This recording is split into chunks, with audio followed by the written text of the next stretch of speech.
hacer por cubrir, departamentos que abrir, digámoslo así, para compartir la palabra, y tener a más siervos, más servidores, muchas cosas que nos hacen falta. Pero algo que yo pido al Señor, y es mi oración, que a lo mejor nos pueden acusar, si me permiten la palabra, de ciertas deficiencias, ciertas fallas, pero de algo que espero nunca seamos acusados como iglesia, es que decimos mentiras, es que enseñamos cosas que no son verídicas, es que profesamos palabras que no son bíblicas. Yo oro al Señor para que nunca de nosotros salga una mentira, una enseñanza equivocada, una predicación torcida, contaminada con pensamientos humanos, sino que todo lo que hagamos aquí, sea modestamente o sea algo muy conocido, todo sea fundamentado en la palabra de Dios y de acuerdo a los preceptos que Cristo nos ha dejado para nosotros, la iglesia de Él. Así es que yo le invito a que usted tenga ese mismo sentir que Dios ha puesto en nosotros y que esté orando constantemente para que nunca nos desviemos del camino, que no nos deslumbremos por las situaciones de atraer a la gente a cualquier precio, sino que siempre nos mantengamos firmes en la palabra del Señor y en Cristo para hacer las cosas que a Él le agrade. Y aunque no atraigamos multitudes, aunque no estemos abarrotados, sabemos que los que permanecemos en Cristo somos de Él. Y yo por eso le invito a que usted tenga también, como he dicho, ese mismo sentir de mantenerse firme en la palabra y en Cristo el resto de sus vidas. Amén. Muy bien, mis amados. Bueno, pues vamos entonces, vamos a dar paso al siguiente tema en nuestra serie de el sufrimiento. Y hoy vamos a ver el tema número 4 de esta serie, que lleva por título Los sufrimientos de Job. Los sufrimientos de Job. Es el título de la enseñanza de hoy, número 4 en la serie que estamos llevando del sufrimiento, y le invito que abra su Biblia en Job capítulo 1. Creo que todos indudablemente conocemos algo de Job, hemos escuchado acerca de Job, sabemos de sus sufrimientos, lo que pasó, y yo espero en el Señor que en esta tarde usted y yo aprendamos más de la vida de este varón y que el Señor nos hable acerca de este testimonio con respecto al sufrimiento. Vamos a orar y ahorita damos lectura a la palabra. Padre, te damos gracias, Señor, en esta tarde. Gracias por congregarnos en esta tu casa. Padre, rogamos, Señor, que tu palabra, Padre, que tú has enviado, Señor, a nuestras vidas, no regrese vacía, sino que produzca el fruto por el cual, Señor, tú has permitido que nosotros alcancemos, Señor, escucharla el día de hoy. Abre nuestro entendimiento, Señor. Abre, Señor, nuestra recepción para que tu palabra, Padre, pueda penetrar, Señor, a nuestra mente, nuestro corazón y encontrar en nosotros tierra fértil, para que entonces, Señor, produzca lo que tú estás esperando y por lo cual la has enviado a nuestras vidas, Señor. No queremos ser solo oidores, sino queremos ser también hacedores de tu palabra, Señor, para que, Padre, tenga sentido la enseñanza de este día. Que sea tu Espíritu Santo hablando a nuestras vidas, a los que estamos presentes, Señor, los que no lo están, Padre, aún así, la eficacia de tu palabra, Señor, produzca en nosotros, Señor, ese resultado que estás esperando. Te damos gracias, Padre, y te damos toda la gloria, porque eres tú, Señor, el único merecedor de recibirla, Padre, por los siglos de los siglos. Amén. Amén. Bendito sea el nombre de nuestro amado Señor Jesucristo. Job capítulo 1, versículo 21, por favor. Mire lo que dice aquí Job. Vamos a estar analizando un poco acerca de la vida de Job y tratando de tener entendimiento del sufrimiento en la vida y testimonio de Job. Capítulo 1, versículo 21 dice así: Desnudo salí del vientre de mi madre y desnudo volveré allá. El Señor dio y el Señor quitó. Sea bendito el nombre del Señor. Si buscamos en la Biblia personas que han sufrido, viene a nuestra mente casi de forma inmediata Job. Job sufrió, como vamos a ver en los próximos minutos, cosas indecibles, cosas que realmente conmovieron su vida. Y otra persona que también viene a nuestra mente cuando hablamos de sufrimiento en la Biblia, seguramente es Jesucristo. Ya trataremos también acerca de lo que Jesucristo sufrió, como la misma Biblia le llama el varón de dolores y experimentado en quebranto, experimentado en sufrimiento. Así lo cita Isaías 53:3 acerca de Jesucristo, y ya Dios mediante las próximas semanas estaremos viendo acerca de los sufrimientos de Jesús. Pero la segunda persona que también viene a nuestra mente cuando hablamos del sufrimiento es Job. Y vamos a ver en la vida de qué trata el sufrimiento que Job padeció y cómo eso puede tener enseñanza para nosotros. El libro de Job, dándole un poco de contexto del libro de Job, no hay certeza de quién lo escribió, cuál es el autor de Job. No se sabe quién lo escribió realmente, ni se sabe el tiempo en que fue escrito, ni se sabe el tiempo en el cual Job vivió. Hay algunos indicios, pero inclusive algunos creen que el libro de Job fue el libro más antiguo que existe en la Biblia, que se escribió aún antes de Génesis. No lo sabemos con certeza, pero por supuesto que podemos encontrar muchas enseñanzas útiles a nuestras vidas a través de este libro de Job. Sin embargo, importante mencionar que el libro de Job no trata de Job. Es decir, el libro de Job, su personaje más importante no es Job. El personaje más importante del libro de Job es Dios. Dios es el protagonista principal del libro de Job. Job, digámoslo así, es un protagonista secundario. El principal es Dios y su soberanía.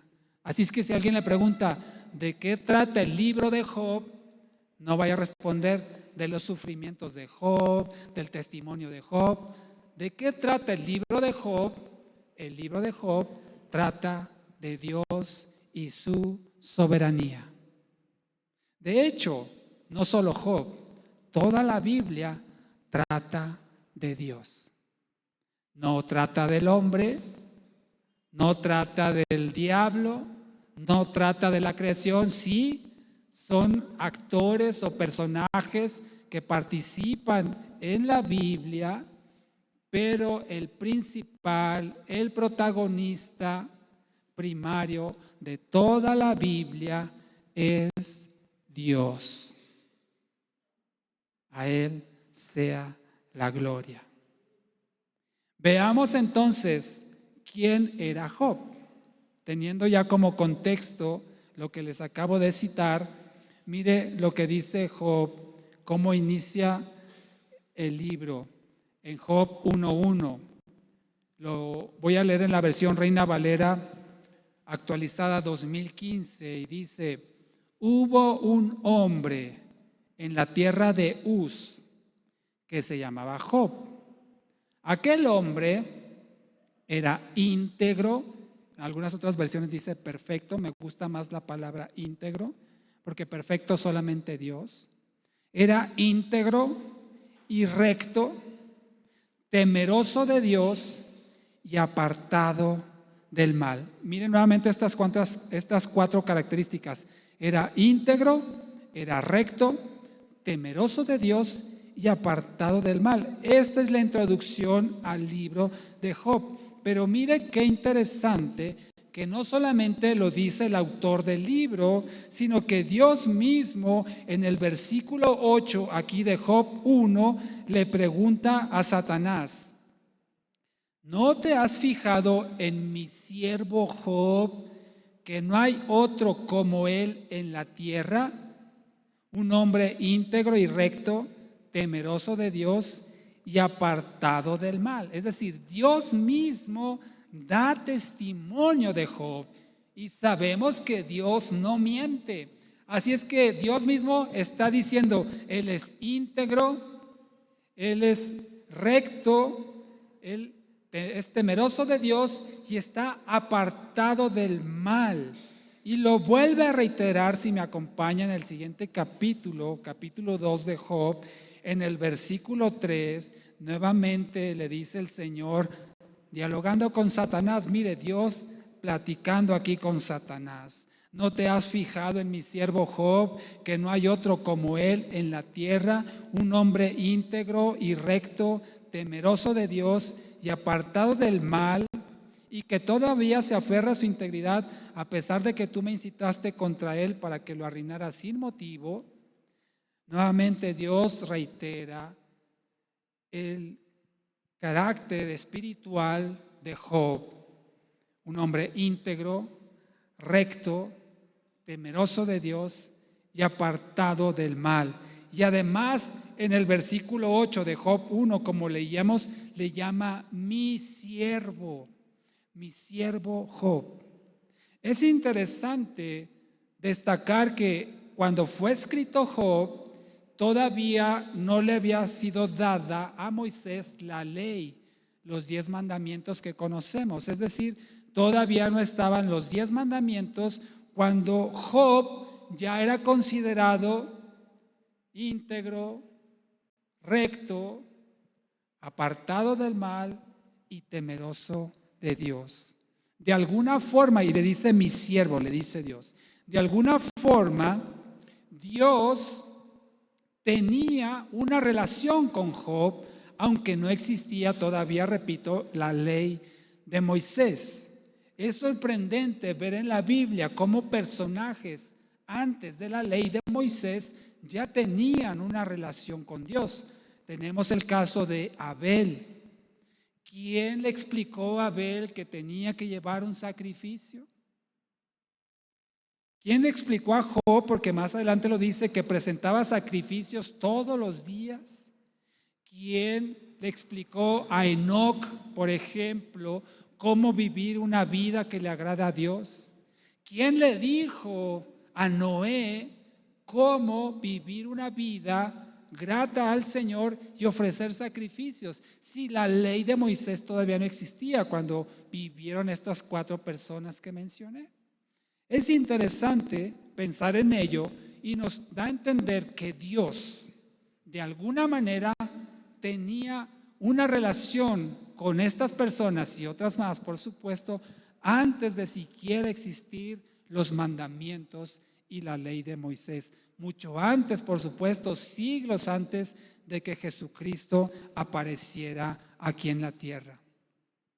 De alguna forma podemos entonces decir que Dios ya tiene los ojos puestos en las personas aún antes de venir a Cristo.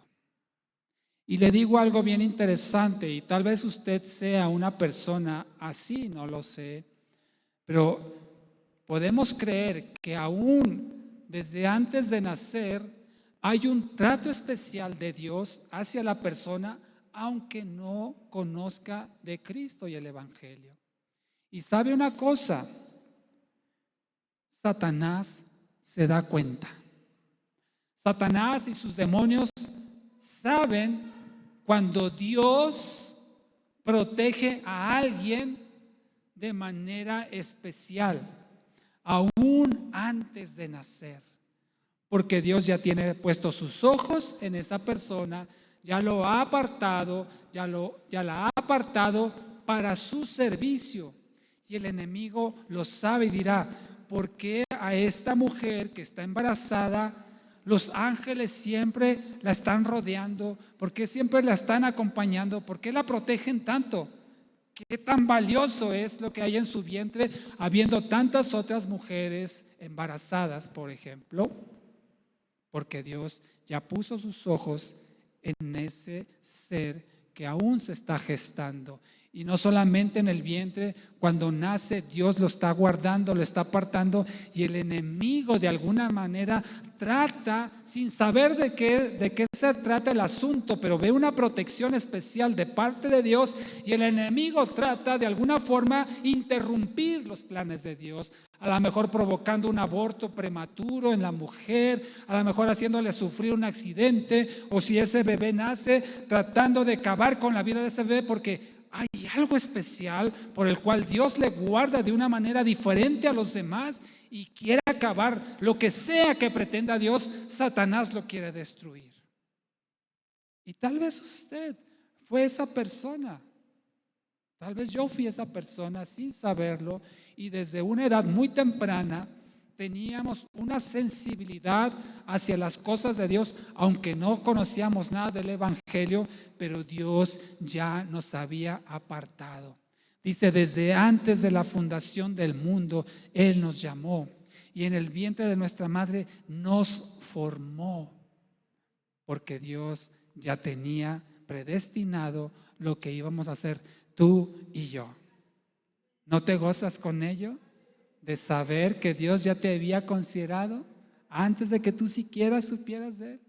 Imagínate entonces lo que Dios está haciendo ahora con tus hijos o con tus nietos. Dios tiene un cuidado especial de aquellos siervos que sabe que llegado el momento le van a servir para gloria de su nombre. Tal era el caso de Job. Tal era el caso de Job, porque mire lo que dice en lo espiritual. Entonces ya vimos que era una persona íntegra, recta, temerosa de Dios y apartado del mal. Veamos ahora en lo material cómo era Job. En el versículo 3 nos dice la Biblia de Job 1 todas las posesiones que tenía. Alguien ha hecho un cálculo a precio actual y era millonario. Job era una persona millonaria en su época.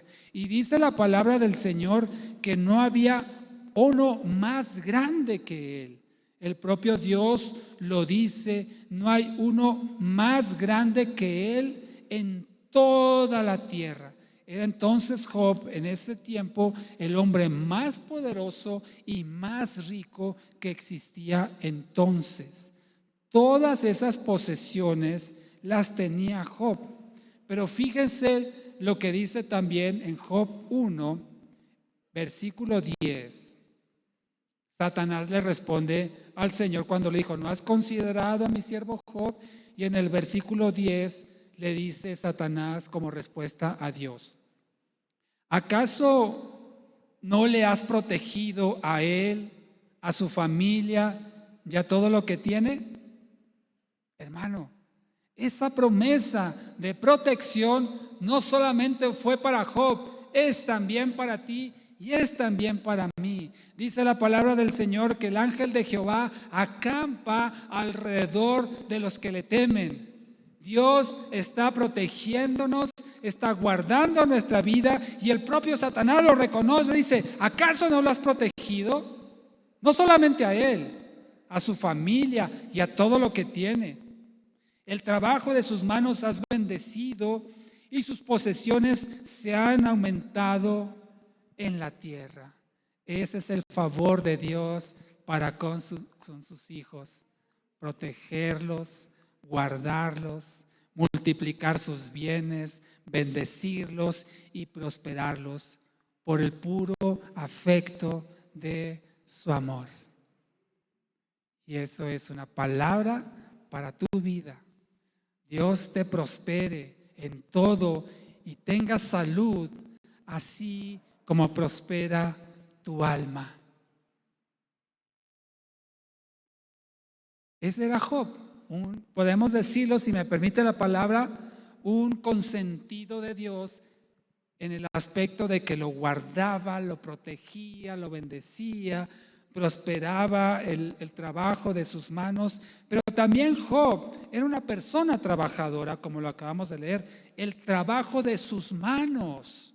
No era una persona ociosa que estaba ahí esperando que le cayera la bendición del cielo, o como ya tenía tantas posesiones, ya no hacía nada, simplemente administraba sus rentas. No, dice que el trabajo de sus manos has bendecido. Hermano, la prosperidad no es motivo para holgazanear. La prosperidad o las riquezas no es motivo para no trabajar, puesto que Job lo hacía y aún así era bendecido de parte de Dios. Podemos decir entonces que Job era una persona a la cual todos quisiéramos ser hasta esta parte de la narración. Próspero, bendecido, cuidado por Dios, amado por el Señor, con muchas posesiones. ¿Quién no quisiera tener esa vida? Dígame.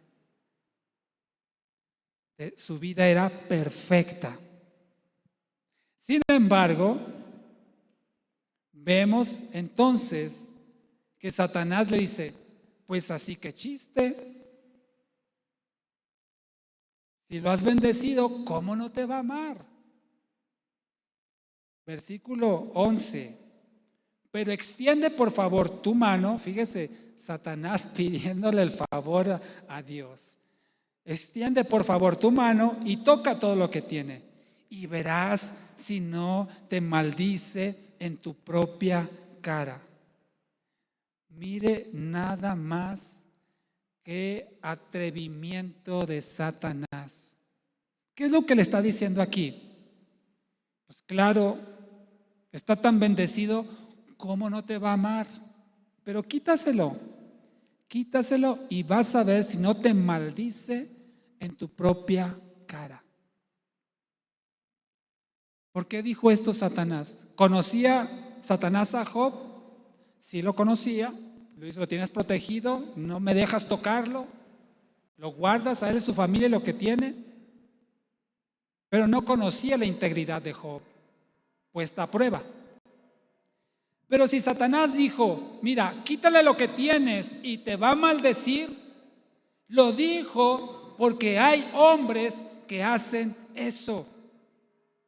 Hay personas que cuando le quitas la bendición, que cuando le va mal, maldicen a Dios, blasfeman contra Dios y se vuelven en contra de Dios.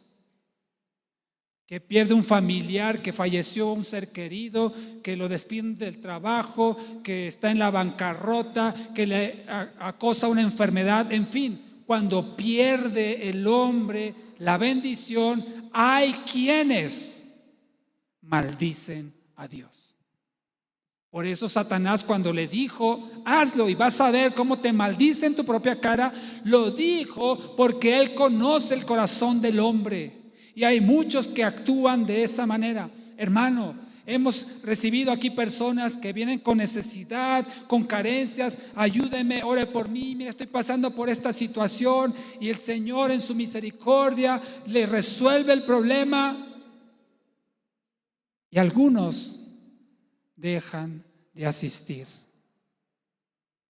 Dios en su infinita misericordia, aún sabiendo que van a volver atrás, los bendice, los ayuda, los socorre, pero esas personas mal agradecidas vuelven otra vez y se apartan de Dios. ¿Y sabe qué va a pasar? Les va a venir algo peor hasta que ellos recapaciten y se pongan en orden con el Señor.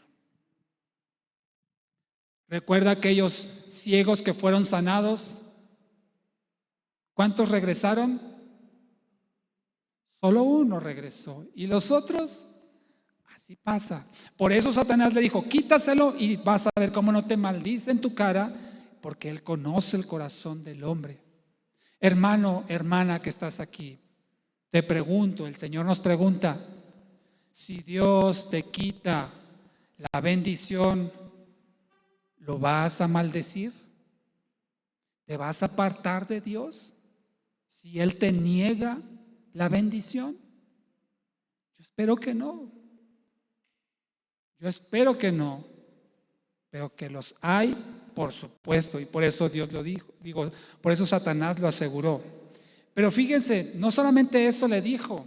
Es decir, estaba diciendo, Job es un, como decimos aquí, es un convenenciero, es un interesado. Pues tú lo bendices, claro que te va a amar, pero quítaselo y vas a ver. No solamente Satanás estaba hablando mal de Job, como probablemente hable mal de nosotros. Mira, quítale esto, quítale lo otro, arrebátale aquello y vas a ver, ya ni va a ir a la iglesia, hasta se va a ir al mundo, y te va a maldecir y va a dar mal testimonio. ¿Tú crees que Satanás no nos acusa delante del Señor? Claro. Sabe además nuestras debilidades. Mira, pónselo enfrente y vas a ver si no cae. Y vas a ver el mal testimonio que va a dar y el tropezadero que va a ser. Claro, nos acusa. Es uno de sus nombres, acusador, y está acusándonos constantemente delante del Señor. Pero Cristo, nuestro abogado, intercede por nosotros.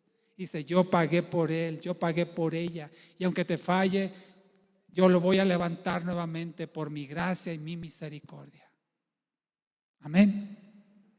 Abogado tenemos para con el Padre, a Jesucristo el justo. Entonces, Satanás no solamente estaba poniendo en duda el amor de Job, sino peor aún, estaba diciéndole al Señor, tú no eres digno, escúchame bien, tú no eres digno de que alguien te ame por ser Dios.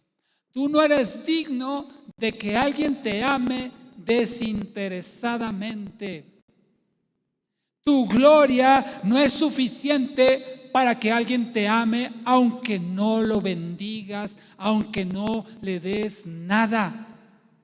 Pregunto yo, amados hermanos, ¿habrá alguien aquí que ame al Señor, aunque Dios no lo bendiga y no lo prospere y no lo sane? ¿Habrá alguien aquí que ame al Señor? ¿Podría levantar su mano? Amén, gloria a Dios, por lo que Él es. Fíjese entonces, Satanás no solamente estaba cuestionando el amor de Job, estaba cuestionando la gloria de Dios, la dignidad y el merecimiento de Dios de ser amado y adorado sin importar lo que Él haga o no.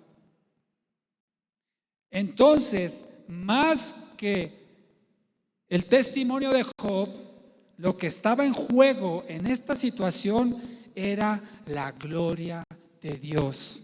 Y Satanás lo estaba acusando, diciéndole, tú no eres digno de que te amen. Te aman porque los bendices.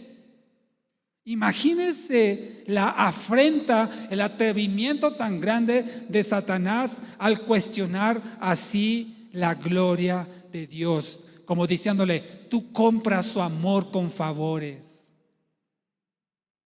Tú compras su amor con favores. Así es que repito, lo que estaba en juego no era la gloria de Job, ni su vida, ni sus riquezas, ni nada.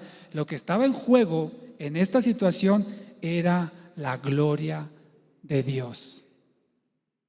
Así es que quiero, a lo largo de este mensaje, impartirle 7 principios acerca del sufrimiento. Principio número 1, la gloria de Dios es más importante que nuestro sufrimiento. La gloria de Dios es más importante que nuestro sufrimiento. Aquí lo estamos proyectando al frente para que, si no me escucha bien, aquí lo puede ver y tomar nota. Basado en Isaías 43:7, no lo busque, pero es cuando el Señor dice, para gloria de mi nombre los formé. Yo he creado al hombre para mi gloria, dice el Señor. Y esa gloria incluye que también se manifieste en el sufrimiento. Por eso, más importante que nuestro sufrimiento es la gloria de Dios. Amén.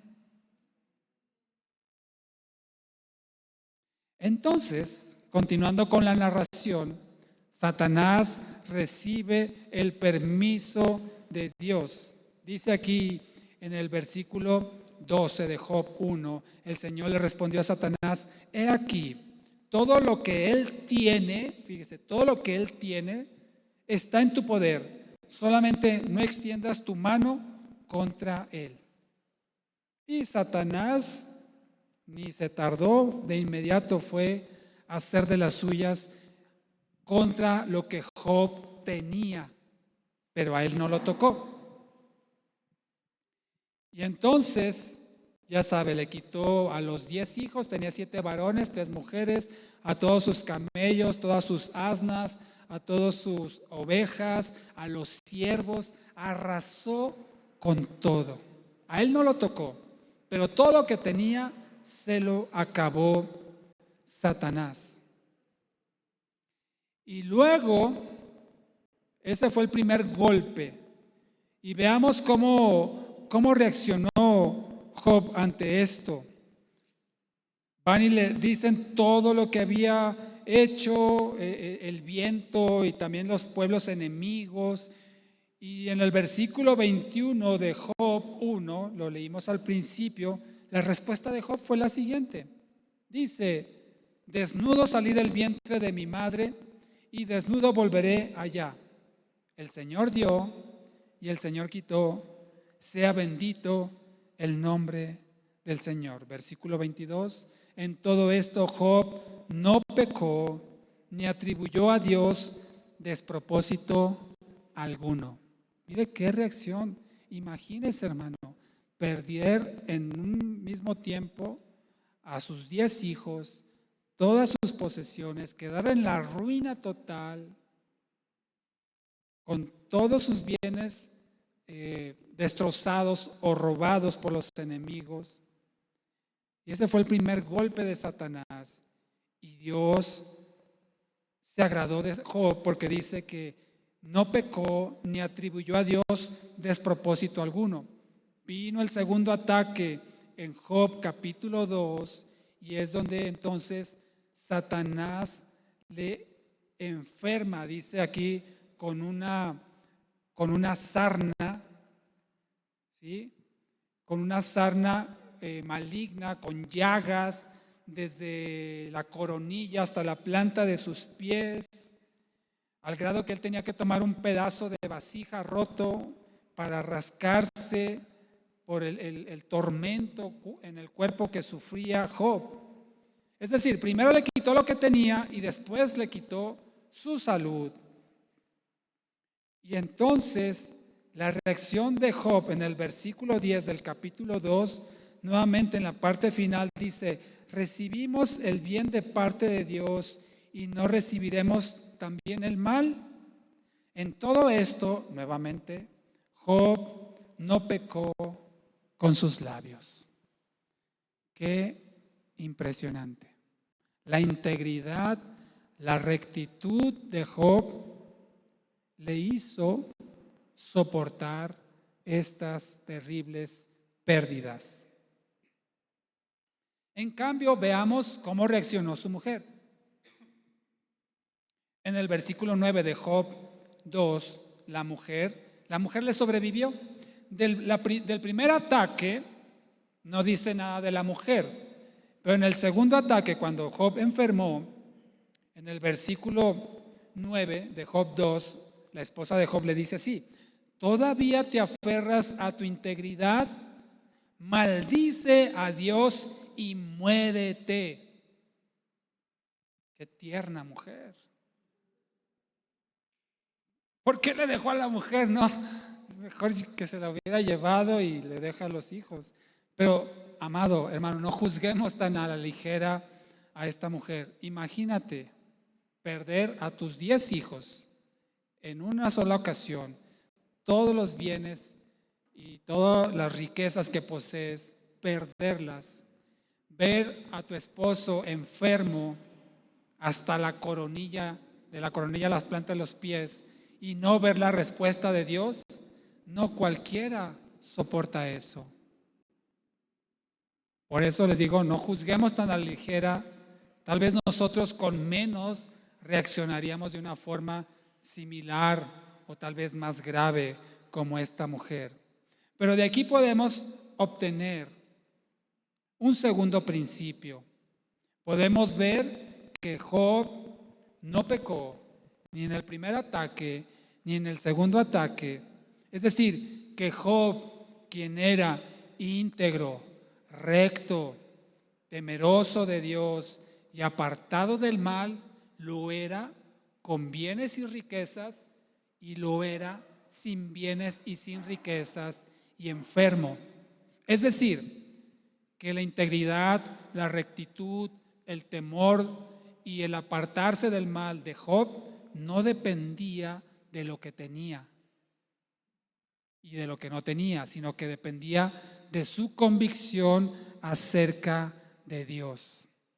Él se mantuvo íntegro, recto, temeroso de Dios y apartado del mal, aún en este grado de sufrimiento.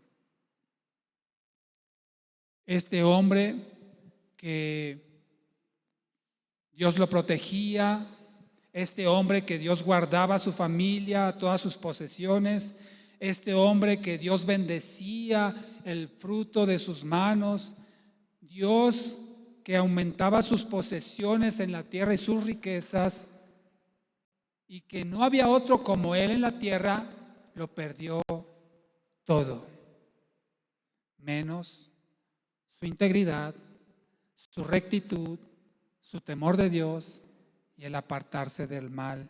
Eso lo conservó. Esto nos lleva a otro principio. El sufrimiento revela lo que hay en nuestro corazón.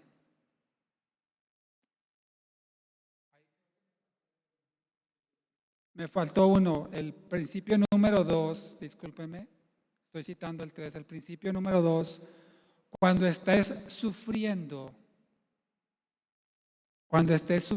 principio número 2, guarda tu boca de hablar a la ligera.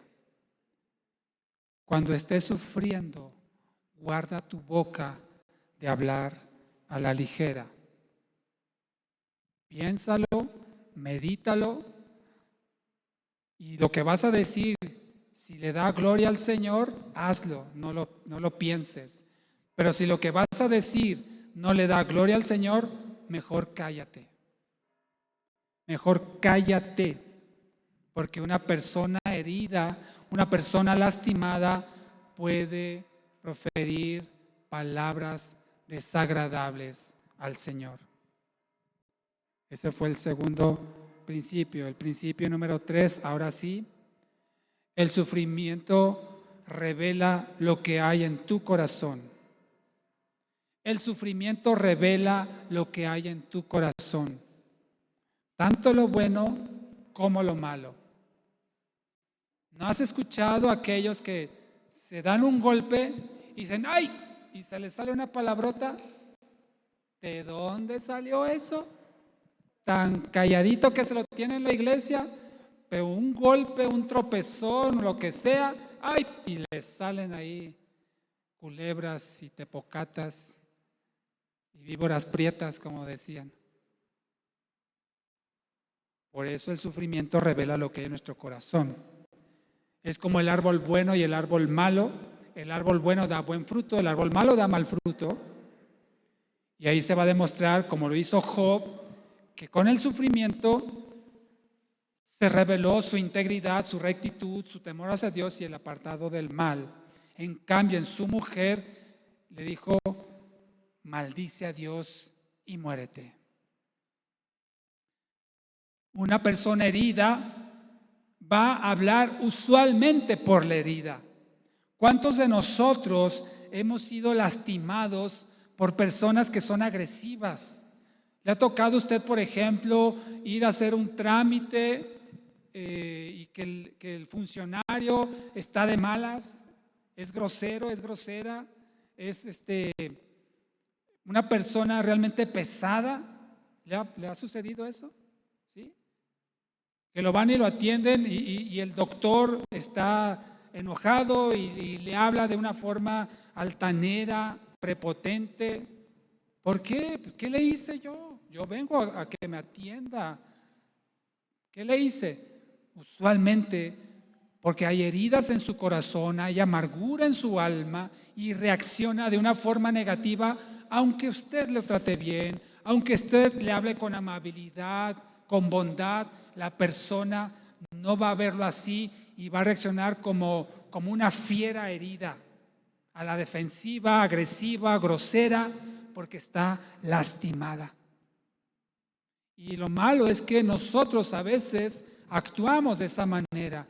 Somos lastimados por alguien, alguna situación nos preocupa, traemos una carga en nuestro corazón y alguien nos habla con amabilidad y reaccionamos de una forma grosera y prepotente porque traemos algo en nuestro interior que nos hace actuar de esa forma indebidamente. Como decimos, pagan justos por pecadores. ¿Qué es lo que tiene que suceder? Que el Señor sane las heridas, que el Señor sane el corazón para que tengamos entonces un buen actuar y ya no busquemos no el que nos la hizo, sino quién nos la va a pagar, con quién nos vamos a cobrar esa frustración, esa impotencia, ese coraje que traemos. ¿Le ha pasado eso? Y te tratan bien y tú, bueno, porque estás herido, estás herida, estás lleno de amargura, de dolor, de frustración, de tristeza, de impotencia. Pero las personas no tienen la culpa. Job le pudo haber dicho, mujer perversa y maligna. Y empezar a desquitarse con todo mundo. Pero dice, no pecó con sus labios. Qué triste, hermano, es pagar los platos rotos, ¿verdad? Alguien se la hizo y nosotros somos el costal ahí de entrenamiento para desquitar sus frustraciones. Y mira entonces, hasta ahí todo bien con la vida de Job. Pero dice que 3 de sus amigos, en el versículo 11 de Job 2, Elifaz, Bildad y Zofar, fueron a visitarlo cuando se enteraron de esta grande desgracia. Y dice que estuvieron 7 días con él ahí sin decir palabra. Mire qué hermoso testimonio. Hay ocasiones, mis amados hermanos, en los cuales no hay palabras que puedan consolar al que está sufriendo. Pero el simple hecho de acompañarles, de estar junto a ellos, de darles un abrazo, cuando por ejemplo hay una persona que está sufriendo un duelo porque murió un ser querido. Veamos este escenario. Murió un ser querido y esta persona está triste, está dolida por esa pérdida, por esa separación. Y alguien va, ¿qué le dices? Y luego, si murió sin Cristo, ¿qué le dices para consolarla? ¿Le citas la palabra de dónde van los muertos sin Cristo? Hay ocasiones en las que las palabras salen sobrando. Y estoy contigo, Dios conforte tu corazón, Dios te consuele, aquí estoy, un fuerte abrazo, llorar con ella, con él. Y a veces sin decir nada expresamos un mayor confort que nuestras palabras, porque hay palabras que no alcanzan a consolar, que no producen alivio. Por supuesto, el único que puede aliviar el dolor es el Señor. Y si nosotros no estorbamos en eso, mucho mejor. Por eso es destacable que estos 3 amigos de Job, en el versículo 13 de Job 2, dice que se sentaron en tierra con él por 7 días y 7 noches, y ninguno de ellos le decía una sola palabra, porque veían que el dolor era muy grande. Hay ocasiones en las cuales no podemos expresar palabras suficientes para aliviar el dolor del que sufre. Pero tristemente, estos amigos que empezaron bien, no terminaron tan bien. Mire, por ejemplo, cuando Job sucedió estas pérdidas, dice que él rasgó su manto y se rapó la cabeza, dice, y se postró en tierra y adoró. Se rasgó su manto, se rapó la cabeza, se postró en tierra y adoró. Y los amigos, cuando lo vieron, dice que no lo reconocían. Cuando lo vieron de lejos, se conmovieron al ver el aspecto de este varón, su amigo, y dice que lloraron alzando la voz. Principio número 4. Si estás sufriendo, no lo niegues. No te hagas el valiente. Si estás sufriendo y necesitas consuelo, no lo niegues. Si te duele, llora. Pero se nos ha enseñado equivocadamente que los hombres que dicen, no lloran, sea machito, aguántese. No. Que solo las niñas lloran. No, si te duele, llora. Si te quebranta, llora. Y así como Job, que se rasgó su manto y se rapó en señal de dolor, si tienes que guardar luto, hazlo. No lo niegues. Romanos 12:15 dice que lloremos con los que lloran, nos gocemos con los que se gozan. Hermano, no te hagas el fuerte. Y si te duele, llóralo. Porque es una forma también de sacar ese dolor, esa tristeza, de lavar tu alma con lágrimas y Dios sea tu consuelo. Pero si tú te lo guardas, te lo contienes, no, ¿qué van a decir de mí? ¿Qué van a pensar de mí? Que no tengo fe. Llora, hermano, duele. Me despidieron del trabajo y si eso te duele, llora. Me defraudaron, me robaron dinero que tenía. Me peleé con mi esposo y me dijo cosas muy dolorosas. Llora para que tu corazón no se llene de amargura. No lo niegues y busca ayuda. No podemos saber por lo que estás pasando a menos que tú nos ayudes diciéndonos por lo que estás pasando. Decir, ay, es que el pastor no oró por mí y estoy sufriendo mucho. Bueno, ¿le dijiste al pastor que está sufriendo mucho? Porque el pastor no es adivino. Tu hermano que esté a tu lado tampoco. Tenemos que expresar nuestro dolor, nuestra tristeza, si necesitamos ayuda. Como dice Proverbios 17:17, en todo tiempo ama el amigo y es como un hermano en tiempo de angustia. Un buen abrazo reconforta. ¿Ha visto esos reels que luego publican en las redes sociales de gente que está en la calle y que dice abrazos gratis? ¿No? ¿Lo ha visto? Me gusta mucho. Abrazos gratis y traen un cartel, abrazos gratis, y la gente se acerca, los abrazan y empiezan a llorar porque hay tal necesidad, pero no hay quien se dé cuenta de su sufrimiento y a veces con un abrazo trae un confort y un consuelo que nos ayuda a ver la vida de una forma diferente. Estamos para ayudar, hermanos. Y yo quisiera darles un abrazo a todos, si me lo permiten, al final. porque no sabemos lo que cada uno de nosotros está pasando y sufriendo. Y a veces un buen abrazo te transmite el amor de Dios, el amor de Cristo, y trae consuelo a tu corazón.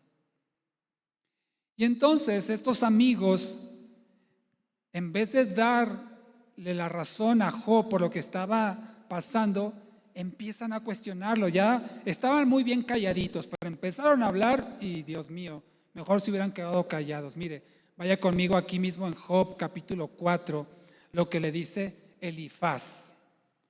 En el versículo 7 de Job 4, Elifaz le dice a Job: recuerda por favor, ¿quién ha perecido por ser inocente? ¿Dónde han sido destruidos los rectos? Como he visto, los que harán iniquidad y siembran sufrimiento, cosechan lo mismo. Perecen por el aliento de Dios y por el soplo de su ira son consumidos. ¿Qué le está diciendo Elifaz a Job? Job, seguramente algo hiciste mal, porque cuando ha muerto el inocente, los que siembran sufrimiento cosechan sufrimiento. Entonces, seguramente, Job, algo hiciste mal, sembraste iniquidad. Por eso Dios te está tratando con ira. Y no solamente Elifaz, más adelante vemos a Bildad, su otro amigo, lo mismo en el siguiente capítulo, en Job 8, perdón. Y luego Zofar, lo mismo, en Job 11 le dice lo mismo: seguramente algo hiciste mal, por eso la ira de Dios está descargando sobre tu vida. O tus hijos hicieron algo mal y por eso se los llevó, estaban en pecado y por eso murieron. Hermanos, tengamos cuidado con emitir juicios por el sufrimiento de las personas. Principio número 5. No juzguemos la causa del sufrimiento. No juzguemos la causa del sufrimiento. Aquí en el frente le estamos proyectando algunos versículos que dan soporte a este principio. No juzguemos a la ligera. Si lo despidieron, probablemente no fue su culpa.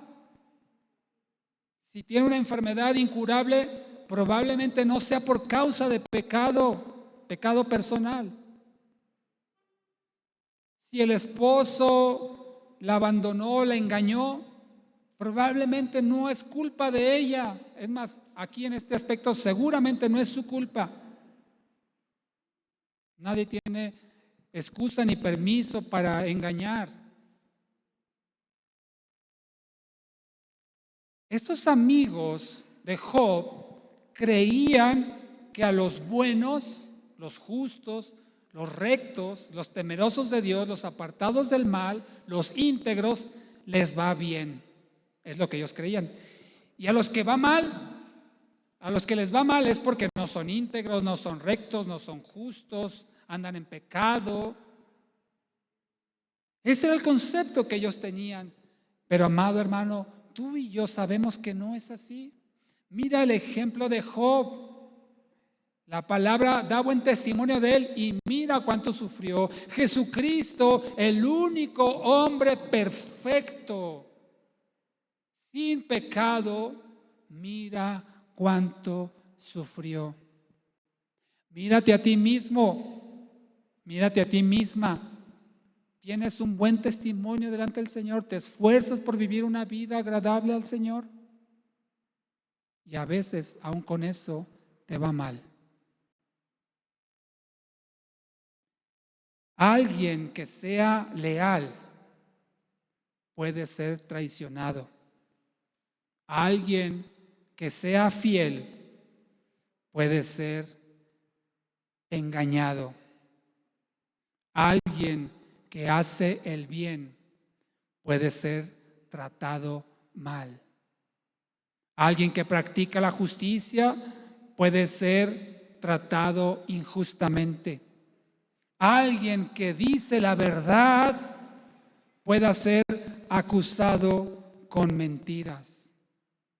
Hay gente a la que tú le haces el bien y te corresponden con el mal. Hay gente a la que tú ayudas y esas personas te perjudican. Así es que no todo lo bueno que hacemos va a correspondernos con algo bueno. Le tendemos la mano a alguien y ese alguien nos traiciona, nos defrauda, nos roba, nos trata mal. No creas, hermano, que todo lo bueno que hacemos vamos a cosechar algo bueno. Hay veces que vamos a sembrar el bien, vamos a sembrar lo bueno, pero vamos a cosechar lo malo y el mal. Y como ejemplo, repito, tenemos a Job, tenemos a Jesucristo. Dime qué hizo mal Jesucristo para merecer la crucifixión. Dime qué pecado cometió para ser condenado a muerte. Dime en qué falló Jesucristo para ser maltratado. Dime qué hizo mal para que se burlaran de él. No todos los que hacen el bien les va bien. Es más, hay veces que los que hacen el bien les va mal por hacer el bien. Y los que hacen cosas muy buenas, hay veces que les va muy mal. Por eso, la ley de la siembra y la cosecha que hemos escuchado, no es que si tú haces el bien te va a ir bien. Mentira, no siempre. Si tú haces el bien, a lo mejor te va mal y peor que si no lo hubieras hecho.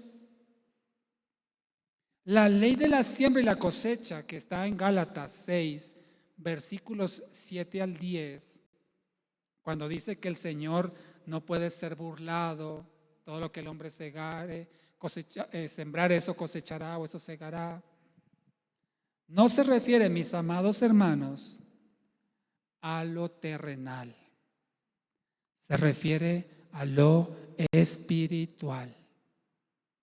Porque si yo hago el bien terrenal y espero un bien terrenal, entonces estoy haciendo las cosas por interés. Quiero un beneficio. Mira, le voy a dar ofrenda a ese pobrecito, porque dice la palabra que el que presta al pobre le presta a Dios, que Dios me pague y Dios paga bien. Si esa es tu motivación para hacer el bien, no peques, mejor no lo hagas. Si tu motivación para hacer el bien es darle gloria a Dios por tu testimonio, demostrar el amor de Cristo hacia esa persona a través de tu vida, adelante. Pero no esperes ni las gracias. Por eso la ley de la siembra y la cosecha no necesariamente es terrenal, mas sí es espiritual. Porque el que siembra para la carne cosechará corrupción, pero el que siembra para el espíritu cosechará vida eterna. Así es que, mis amados hermanos, tengamos cuidado de creer que el sufrimiento es por causa de pecado personal o por falta de fe. ¿No has escuchado a esos que dicen, cuando te enfermas, seguramente estás en pecado, algo hiciste mal, por eso Dios te mandó esa enfermedad? O te dicen, hombre de poca fe, mira, ya estás enfermo, no tienes fe, Dios es tu sanador y estás enfermo. ¿Has escuchado a esas personas? Job te demuestra que las enfermedades no siempre son por causa de pecado personal. Claro que si hay pecado en nuestra vida, no tenemos que ser muy inteligentes para darnos cuenta que puede haber una consecuencia negativa. ¿Sí? Si yo cometo un delito y me llevan a la cárcel por ese delito que cometí, no vamos a pensar, ¿sabrá Dios por qué permitió eso? Pues claro, está cometiendo una falta. Si yo le miento a mi esposa y yo espero que Dios me bendiga y mi esposa descubre mi mentira, Puedes decir, ¿por qué Dios habrá permitido eso? Pues claro, por mentiroso. No esperemos, hermanos, que si hacemos el mal nos vaya bien. Pero sí esperemos que si hacemos el bien nos puede ir mal. Porque al que buscamos agradar es a Dios, no al hombre, ni esperar nada a cambio, ni las gracias. Por lo tanto, ¿qué principio vamos? ¿Ya lo dije el 5? No juzguemos la causa del sufrimiento. Gracias. Entonces Job, tal vez por esos ataques de sus amigos, él empezó a perder su convicción en la bondad del Señor y llegó a creer que Dios lo estaba tratando injustamente. Inclusive Job piensa que Dios le ha abandonado. Él sabía que Dios estaba detrás de todo eso. No culpó a los enemigos que se robaran sus asnas, a los que se llevaban los camellos, al fuego que cayó, al viento que vino y derribó la casa donde murieron sus hijos. Él no culpó esas cosas. Él sabía que era Dios el que lo estaba haciendo. Pero fíjese a qué grado empezó Job a desviarse de su convicción en Dios en el capítulo 30. Vaya conmigo. Capítulo 30 de Job. Y mire el reclamo de Job hacia Dios cuando él, por la opinión de sus amigos, dice, pero si yo no he hecho lo malo, si solamente a los malos le va mal, a los buenos le va bien, ¿por qué yo, si soy bueno, terrenalmente hablando, me va mal? No es justo. Y en el versículo 20 de Job 30 dice así, tú, como clamo a ti, dice, y tú no me respondes. Me presento y tú no me atiendes. Te has vuelto cruel para conmigo. Con el poder de tu mano me persigues. Fíjese nada más. Llamarle cruel a Dios.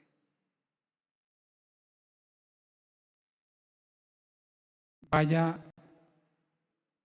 a Job 23. Vamos para atrás. Job 23. Otro razonamiento de Job.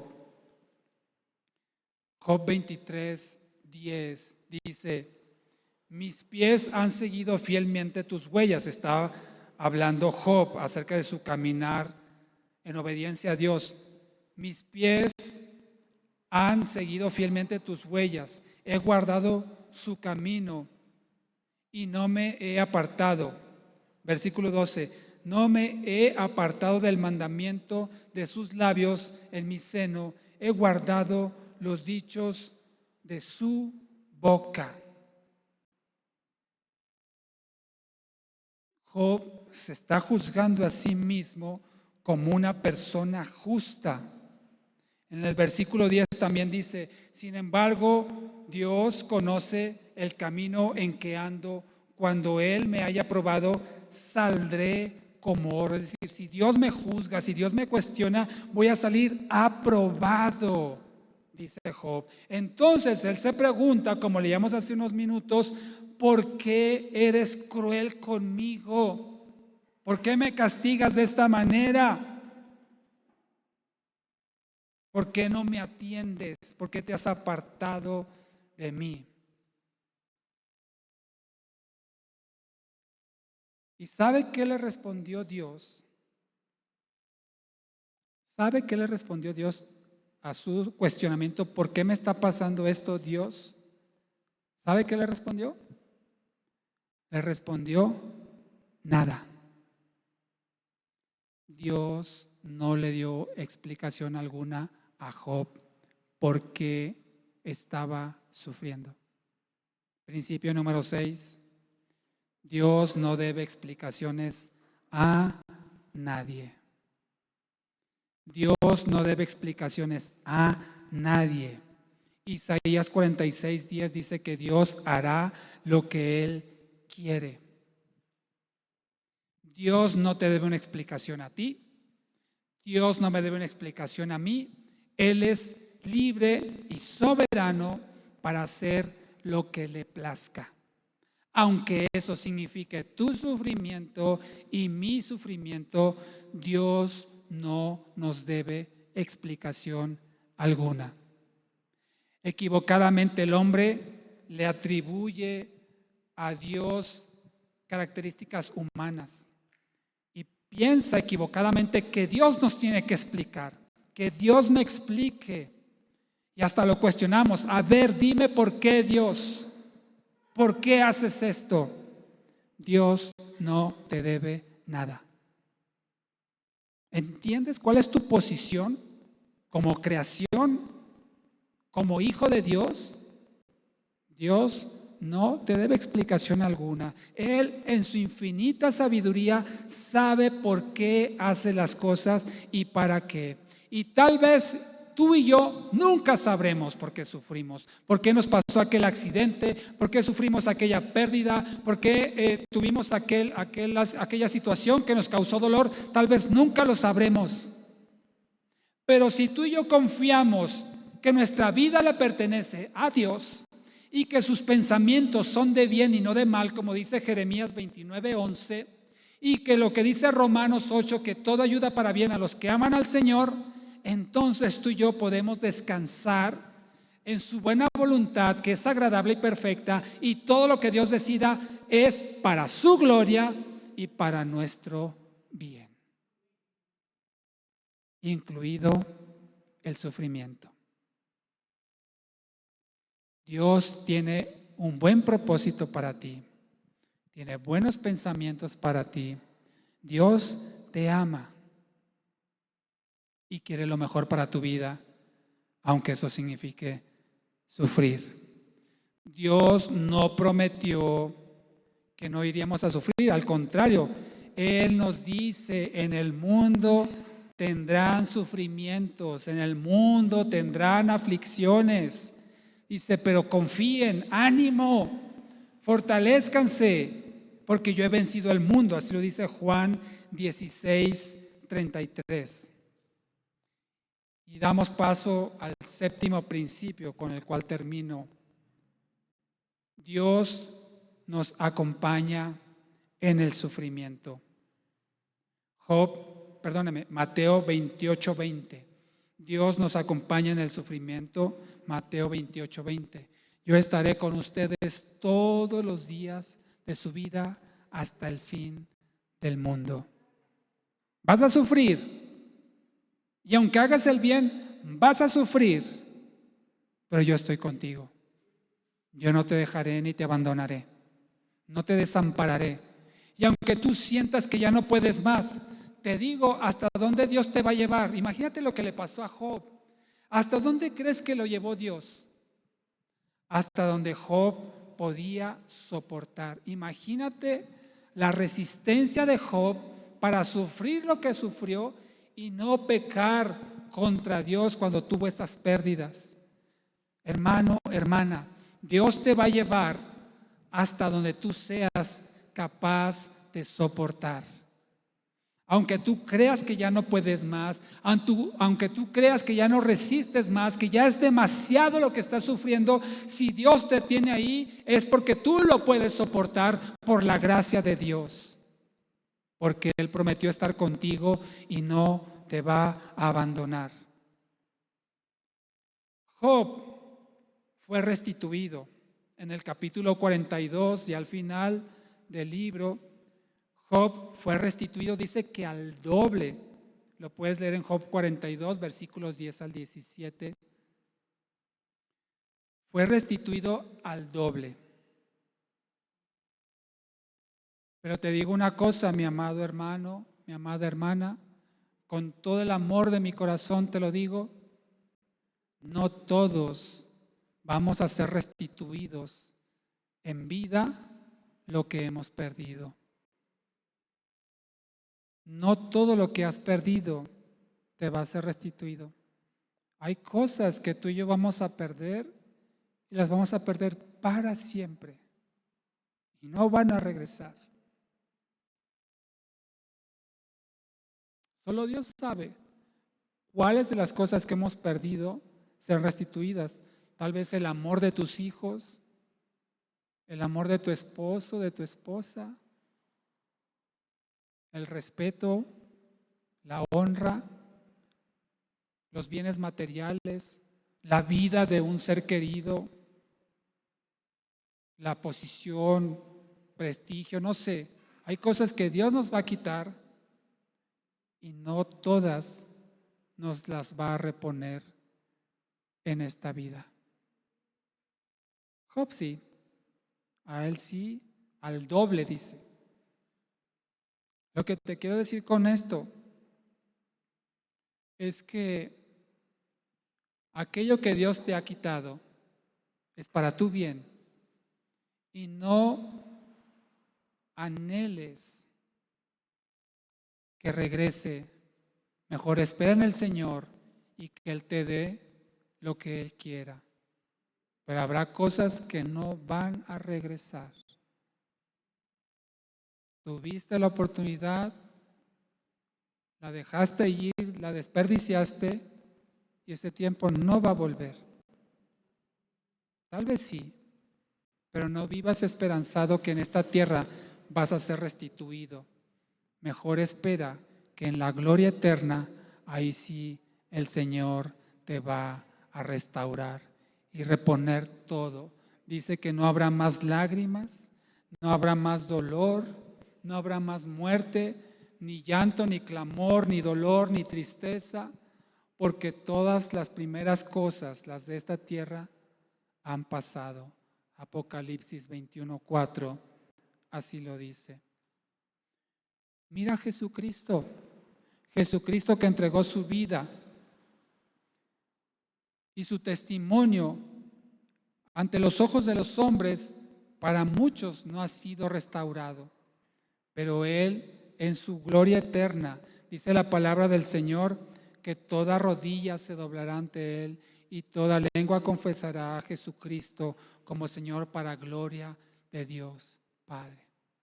Así es que vivamos con esa esperanza que Dios nos va a restituir en su gloria eterna todo aquello que hemos invertido para Él.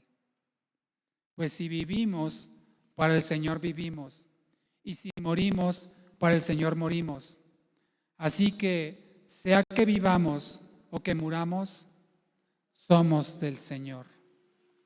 Romanos 14:8. Ponte de pie y vamos a orar.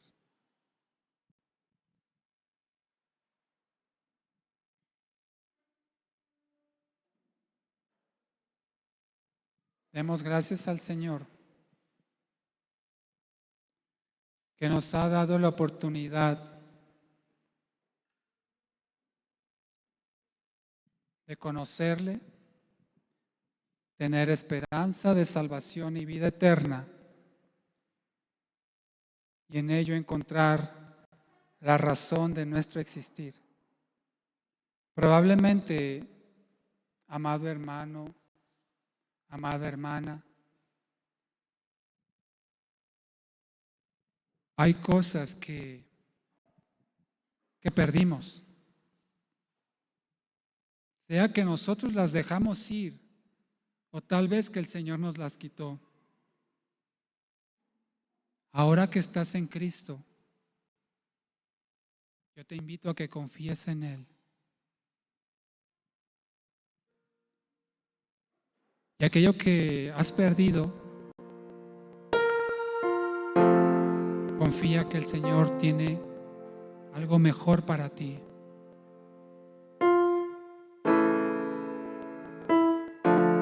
Que tal vez ya no regrese. No vivas esperanzado, esperanzada en los tiempos pasados.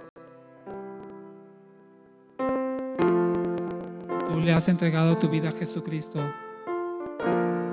tú has hecho un compromiso de que tu vida ya no es tuya, sino que tu vida le pertenece a Él. Y Él sabe lo que es mejor para ti. Así es que descansa en su bondad. A ti el alfa y la omega, el principio y el fin, y el gran yo soy. Me rindo a ti, el Todopoderoso, el que es y que será, y el gran yo soy. Me entrego,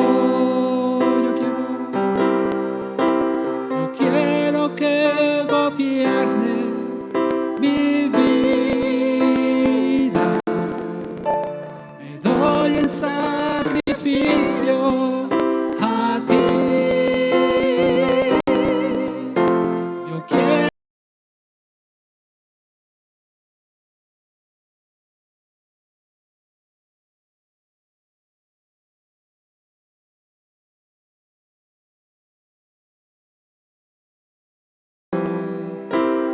quiero que gobiernes mi vida. Me doy en sacrificio a ti. Yo quiero que tú ordenes mi caminar, siempre viva en tu voluntad,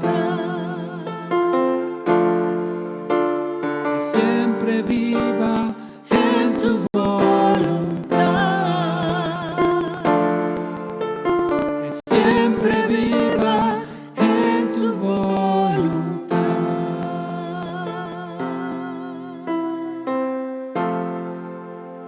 Ese es el deseo de nuestro corazón, Señor.